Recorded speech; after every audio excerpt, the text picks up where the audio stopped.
మా తాతగారి ఇల్లు చాలా పెద్దది. దాన్ని తాతగారు ఎన్నో ఏళ్ల క్రితం కొన్నారు. మా నాన్నగారిది గవర్నమెంట్ ఉద్యోగం. అందుకని మేమందరం ఆయనతో కలిసి రాయ్బరేలీలో ఉండేవాళ్లం. ఆ ఇంటిని కొన్న తరువాత మేమక్కడికి మొదటిసారి వెళ్లాము. నిజానికి వేసవికాలం సెలవుల్లో మేమెప్పుడూ బామ్మ తాతగార్ల దగ్గరికి వెళ్లేవాళ్లం.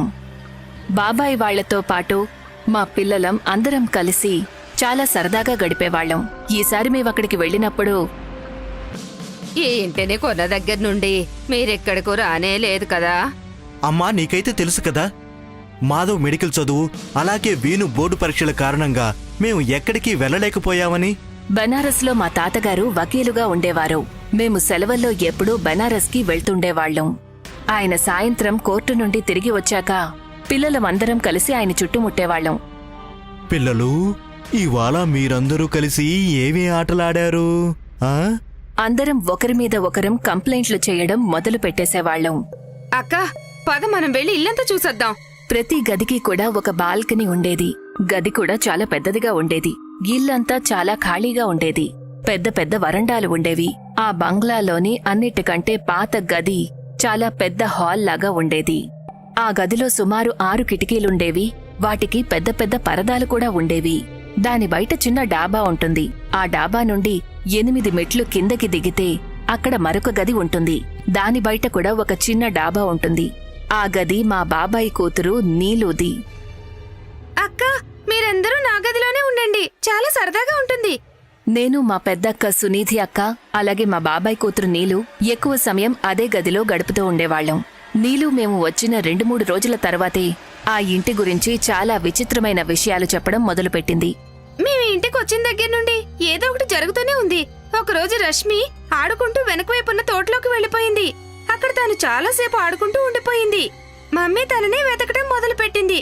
అప్పుడు తను వెనక గార్డెన్ లో ఉన్న ఒక చెట్టు దగ్గర ఆడుకుంటూ ఉంది. తను అక్కడ ఎవరితోనో మాట్లాడుతూ ఉన్నట్టు అనిపించింది, కానీ అక్కడ అసలు ఎవ్వరూ లేరు. మమ్మీ తనని తీసుకుని లోపలికొచ్చాక, నువ్వెవరితో ఆడుకుంటున్నావు రష్మి?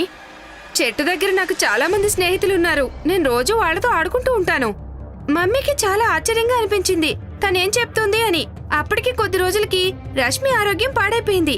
ఉన్నట్టుండి వింతగా చూసేది. అప్పుడప్పుడు తన కళ్ళు ఎర్రగా మారిపోయేవి. తనకి ఎంత శక్తి వస్తూ ఉండేదంటే తననెవ్వరూ పట్టుకోలేకపోయేవాళ్లు. తర్వాత ఎన్నో పూజలు చేయించాక తనకి నయమయ్యింది.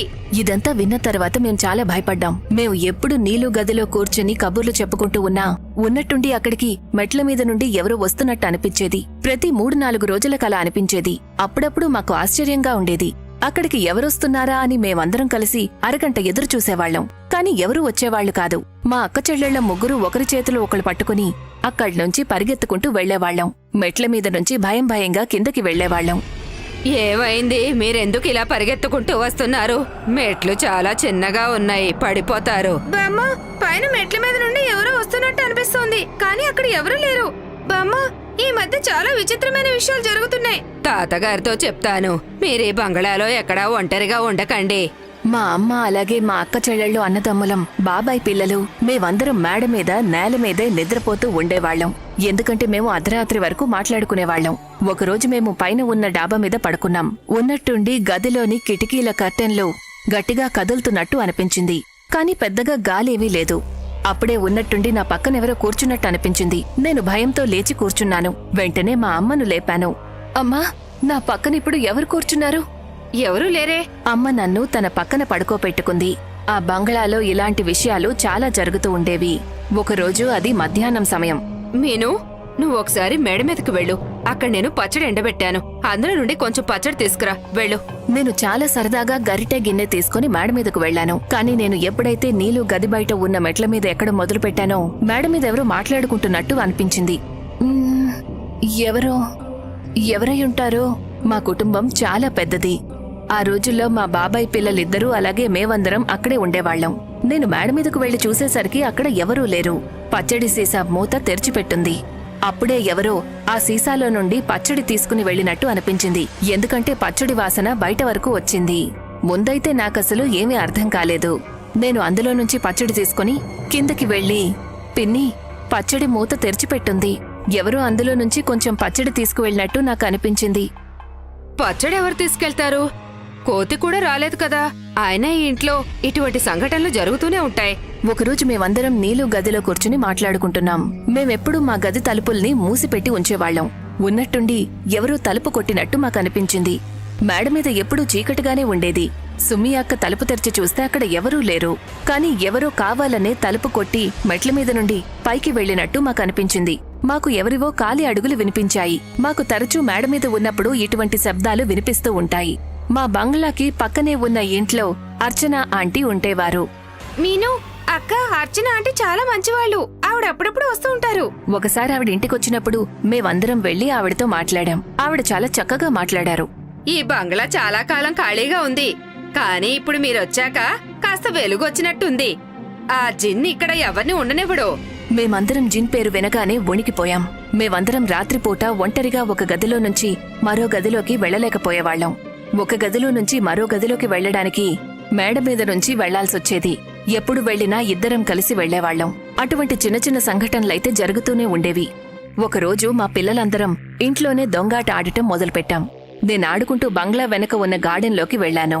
అక్కడ నా దృష్టి 4-5 పిల్లల మీద పడింది. వాళ్లు అక్కడ చెట్టు దగ్గర కూర్చుని ఏదో విచిత్రమైన ఆట ఆడుకుంటూ ఉన్నారు. నేనక్కడ నిలబడి వాళ్లనే చూస్తూ ఉన్నాను. అప్పుడే మా అన్నయ్య మాధవ్ వచ్చి నన్ను పట్టుకుని కదిపాడు.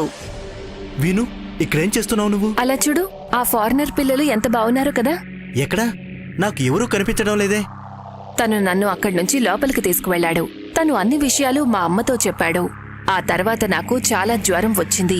సుమారు 4-5 రోజులు నేను మంచం మీదే ఉన్నాను. ఇంట్లో ప్రతి ఒక్కరూ ఎప్పుడూ భయపడుతూనే ఉండేవాళ్లం. అందరి మనసులోనూ భయం గూడు కట్టుకుంది. ఆ భవనంలో ఏదైతే జరుగుతోందో దాని గురించి ఎవరికీ ఏమీ అర్థం కాలేదు. ఒకరోజు మా పిన్ని మార్కెట్ నుండి ఇంటికి వచ్చి బయట నిలబడి డోర్ బెల్ కొట్టబోయింది. అంతలోనే లోపల్నుంచి తలుపు తెరిచి ఎంతో పొడవుగా తెల్లగా ఉన్న ఎర్ర కళ్లతో ఒక వ్యక్తి నిలబడ్డాడు. పిన్నికి ఒళ్లంతా చెమటలు పట్టేశాయి. మీరెవరు? మీరిద్దరూ ఇల్లు వదిలి వెళ్ళిపోండి, లేదంటే లేదంటే ఏంటి? ఇంతవరకు నేను ఏమీ చేయలేదు.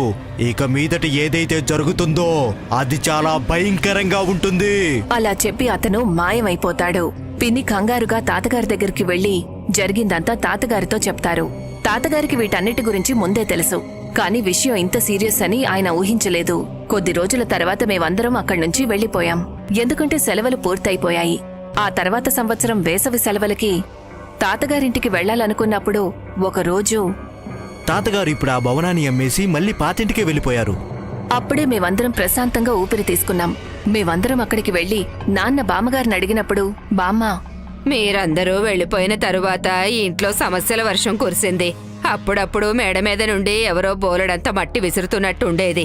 వాకిలి మొత్తం మట్టితో నిండిపోతూ ఉండేది. అప్పుడప్పుడు వంటగదిలో గిన్నెలన్నీ అక్కడా ఇక్కడా పడేసుండేవి. అందుకే మేము విసిగిపోయి ఆ భవనాన్ని అమ్మేశాము. ఇప్పుడు పాతింటికి తిరిగి వచ్చేశాము. పిల్లలు, ఆ విచిత్రమైన భవనంలో జరిగిన సంఘటనలు ఇవే. ఇవాల్టి మన కథ మనన్గఢ్లో ఉన్న ఒక బంగళా కథ. ఈ బంగళా పగలు పాడుబడ్డట్టు కనిపిస్తుంది, కాని రాత్రివేళ దేంట్లో జీవం వచ్చేస్తుంది. ఈ ఊర్లో వాళ్ళు ఎవ్వరూ ఆ బంగళా చుట్టుపక్కలకు కూడా రారు. ఎందుకంటే ఈ బంగళా నుండి ఎవ్వరూ ప్రాణాలతో బయటపడలేదు. ఊళ్ళో వాళ్ళు ముసలైన బీకు కథ చెప్తున్నారు. బీకు ఒకరోజు బంగళా పక్క నుంచి వెళ్తూ ఉన్నాడు. తను ఆ బంగళా అందాన్ని చూసి లోపలికి వెళ్ళిపోయాడు. కాని ఇవాళ్టికి కూడా తను తిరిగి రాలా. ఇది వర్మ కుటుంబం. బండి నడుపుతున్నది బ్రిజేష్ వర్మ. తన పక్కన కూర్చున్నది తన భార్య నేహా వర్మ. ఇక వెనక సీట్లో కూర్చున్న పెద్దవాళ్లు శాంతి వర్మ ఇంకా నరేష్ వర్మ. బాబూ, మీ అత్తగారిల్లు ఇంకా ఎంత దూరం ఉంది? అమ్మా, ఈ పాటికి ఇల్లొచ్చేయాల్సింది. నాకు తెలిసి చీకట్లో మనం దారి తప్పిపోయాం. అయ్యో, పర్వాలేదులే బాబు. మనకెవరైనా వ్యక్తి కనిపిస్తే కాస్త దారి కనుక్కుందువు గాని. అలాగేనన్నా. బ్రిజేష్ బండి నడుపుతూనే ఉన్నాడు. ఇక్కడెవరూ కనిపించటం లేదే. అత్తయ్య, నాకక్కడ ఒక బంగ్లా కనిపిస్తుంది. అక్కడికి వెళ్ళి చూద్దాం. అయితే సరే, అక్కడికి వెళ్దాం. బ్రిజేష్ బండి అలా ఆ బంగళా తలుపు లోపలికి వెళ్లగానే లోపలి నుంచి వింత వింత శబ్దాలు రావడం మొదలయ్యాయి. నక్క అరవడం మొదలుపెట్టింది. గబ్బిడాలు ఎగరడం మొదలుపెట్టాయి. అలాగే ఒక గుడ్లగూబ అదే పనిగా కారు వైపు చూస్తూ ఉంది. ఈ బంగ్లా చూడటానికి భయంకరంగా ఉంది. ఈ బంగ్లా అడవికి మధ్యలో ఉంది. ఖచ్చితంగా వన్యమృగాలు కూడా ఉండే ఉంటాయి. బాబూ, నువ్వు వెళ్ళి దారి కనుక్కున్రా నాన్నా. సరే అమ్మా. బ్రిజేష్ వెళ్లి ఆ బంగళా తలుపులు తడదామని అనుకునేసరికి ఆ తలుపు తెరిచే ఉంది. లోపలి నుంచి ఒక పెద్దాయన బయటికొచ్చాడు. మేం అడవిలో దారి తప్పిపోయాం. మీరు మాకు కొంచెం చెప్పగలరా మన్గావ్ ఎలా చేరుకోవాలో? మీరు చాలా దూరం వచ్చేశారు. మీరు 30 కిలోమీటర్లు వెనక్కి వెళ్లాల్సి ఉంటుంది. కానీ ఇంత రాత్రి వేళ వెళ్లడం మంచిది కాదు. రోడ్డు కూడా బాలేదు. ఇక్కడ ప్రమాదాలు కూడా బాగానే జరుగుతుంటాయి. కావాలంటే రాత్రంతా ఇక్కడే విశ్రాంతి తీసుకోండి. రేపు తెల్లవారుగానే వెళ్ళిపోదురు గాని. అలాగేనండి. నాన్నా, అతను మనం చాలా దూరం వచ్చేసామని అంటున్నాడు. అలాగే చీకట్లో తిరిగి వెళ్ళడం మంచిది కాదు. రోడ్డు అస్సలు బాలేదంట. అయితే మరేం చేద్దాం? అతను మనల్ని కావాలంటే రేపు పొద్దున దాకా మనల్ని విశ్రాంతి తీసుకోమని చెప్పాడు. మనకిక వేరే మార్గం కూడా లేదు. కానీ నాకు ఈ బంగ్లాని చూస్తుంటే ఏదోలా ఉంది. ఆహా, భయపడకు. ఇది పాత బంగ్లా, అందుకే నీకలా అనిపించొచ్చు. వాళ్లంతా ఆ బంగళాలో అడుగు పెట్టబోయేసరికి భయంకరమైన శబ్దాలు మొదలయ్యాయి. మనం తిరిగి మన కారులోకి వెళ్ళిపోతే మంచిదేమో. నువ్వు చాలా పిరికిదానివి. మీరు ఇక్కడ హాల్లో విశ్రాంతి తీసుకోండి. వంట సిద్ధంగా ఉంది. ఒకవేళ మీకేదైనా అవసరం పడితే నన్ను వెంటనే పిలవండి. బ్రిజేష్ ఆశ్చర్యపోయాడు. అసలంత త్వరగా ఇంత భోజనం ఎలా సిద్ధమైపోయింది అని. ఇన్ని రకాల వంటకాలా? అయినా ఇదేమైనా సాధారణమైన ఇల్లా ఏంటి? ఎవరో డబ్బున్నవాడి బంగళా కదా. నాకైతే చాలా ఆకలిగా ఉంది. వర్మ కుటుంబం మొత్తం కలిసి భోజనం చేయడం మొదలుపెట్టింది. కానీ నేహాకి మాత్రం ప్రతి చోట భయంకరమైన నీడలే కనిపిస్తున్నాయి. ఈ బంగ్లాలో ఉండేవాళ్లు చాలా మంచివాళ్ళయ్యుంటారు కదా. వీళ్లు తమ అతిథుల్ని ఎంత బాగా చూసుకుంటున్నారో చూడండి. అక్కడ కాస్త దూరంగా నిలబడి ఉన్న బీకు ఇలా అన్నాడు. అతిథులకు కాదు, బలివబోయే మేకలకి మాత్రం బాగా తినిపించి చూసుకుంటారు కదా. కడుపు నిండా భోజనం చేశాక వాళ్లంతా ఒక్కో సోఫాలో వెళ్లి పడుకున్నారు. వాళ్లకి అలా నిద్ర పట్టగానే అక్కడున్న అన్ని భయంకరమైన నీడలు వాళ్ల చుట్టుపక్కలకి చేరుకున్నాయి. ముందు వేటాడేది నేహని. నేహ తన కళ్ళు తెరిచి చూడగానే ఒక నల్లటి నీడ తన వైపుకే వస్తోంది. కాని తను అరిచేసరికి ఆ నీడ వెళ్ళిపోయింది, నేహాలో దూరిపోయింది. అప్పుడు నేహ అక్కడి నుంచి లేచి తిన్నగా వెళ్లడం మొదలుపెట్టింది. ఆమె ఒక గదిలోకి వెళ్ళింది. వెళ్లి అక్కడొక ఉయ్యాల ఎక్కి ఊగడం మొదలుపెట్టింది.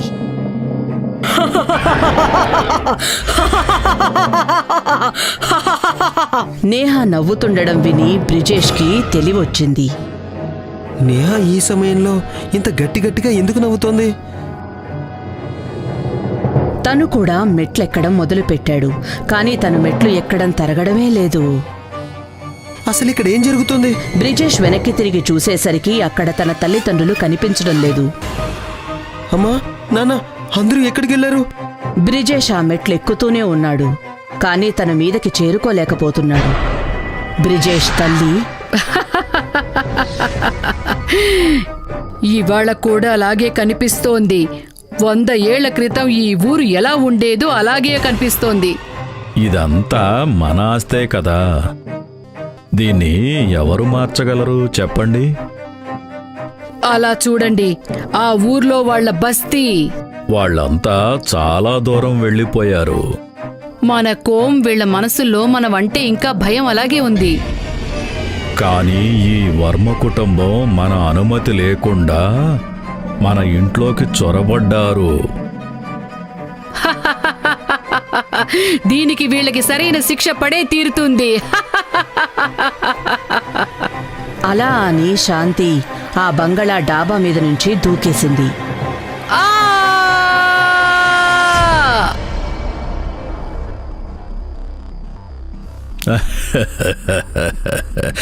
ఇంకా ముగ్గురు మిగిలారు. బ్రిజేష్ ఇప్పటికీ మెట్లెక్కే ప్రయత్నమే చేస్తున్నాడు. నరేష్ అక్కడికొచ్చేసరికి కదులుతున్న మెట్లు ఆగిపోయాయి. నానా నానా అమ్మ ఎక్కడుంది? తను వెళ్ళిపోయింది. వెళ్ళిపోయిందా? కానీ ఎక్కడికి? తను వెళ్ళాల్సిన చోటికే వెళ్ళిపోయింది. అసలు మీరేం మాట్లాడుతున్నారు నాన్నా? నాకేం అర్థం కావడం లేదు. ఇక నువ్వు కూడా తన దగ్గరికే చేరుకుంటావు. నరేష్ బ్రిజేష్ని గాలిలోకి లేపాడు. తర్వాత తనని గోడ మీదకి విసిరేశాడు. నానా నానా నేను మీ కొడుకున్నానా? నానా కాని నేను నీ తండ్రిని కాదుగా. అలా అని తనని గాలిలోకి లేపి తన వెన్నుముకను విరిచేశాడు. అప్పుడు తను నేహ ఉయ్యాల ఊగుతున్న గదిలోకి వెళ్ళాడు. నాన్నా, ఇలా చూడండి, నేను నా ఉయ్యాల్లో కూర్చున్నాను. అవును అవును, నా బంగారు తల్లి కోసమే కదా ఈ ఉయ్యాలను కట్టించాను. కానీ ఈ ఉయ్యాల మీద నన్నెవరూ కూర్చోనివ్వరు. ఇవ్వాల్టి నుండి నిన్ను ఎవ్వరూ ఏమీ అనరు. నువ్వు ప్రతిరోజూ ఈ ఉయ్యాలలోనే ఊగుదువుగాని. అయితే సరే నాన్నా. నరేష్ లోపల ఉన్న భూతం నేహ నుదురుని ముద్దు పెట్టుకుంది. తన ఆ గది నుంచి బయటికి వెళ్ళిపోయాడు. అప్పుడు తను హాల్లో ఉన్న కత్తుల దగ్గరికి వెళ్ళాడు. అక్కడ ఒక కత్తిని తీసి గట్టిగా నవ్వడం మొదలుపెట్టాడు. ఒక్కసారి కత్తి బయటికొచ్చిందంటే దానికి రక్తాభిషేకం జరగాల్సిందే. పైన నేహ గదిలో ఒక చిన్న పిల్లల ఉయ్యాలు ఊగుతూ ఉంది. కాని ఇటు తన కుటుంబం మొత్తం చనిపోయి ఉన్నారు. ఆ భయంకరమైన రాత్రి కూడా గడిచిపోయింది. ఇక తెల్లవారింది. మళ్లీ ఒకసారి ఆ బంగళా పాడుబడిపోయింది. కాని నేహ ఒక మూల కూర్చుని తన బొమ్మలతో ఆడుకుంటోంది. ఈ అమ్మాయి ఎవరు? అరే తను చిన్నపిల్లలా అలా ఆడుతోందేంటి? ఆగండి, నేనడుగుతాను. అమ్మా, నువ్విక్కడేం చేస్తున్నావు? ఆవిడ నేహ దగ్గరికి వెళ్ళింది. అప్పుడు నేహ ఆమె కళ్ళల్లోకి చూసింది. నేహ కళ్ళు ఎర్రగా ఉన్నాయి. ఊళ్ళో వాళ్ళందరూ భయపడి పారిపోయారు. ఇక నేహ అక్కడే తన బొమ్మతో ఆడుకుంటూ ఉంది. ప్రతి రాత్రి ఆ బంగళాలోకి జీవం వచ్చేది. నేహ తన అమ్మ నాన్నలతో ఉండేది. ఇక రోజు పొద్దుటే అది మళ్లీ పాడుబడిపోయేది.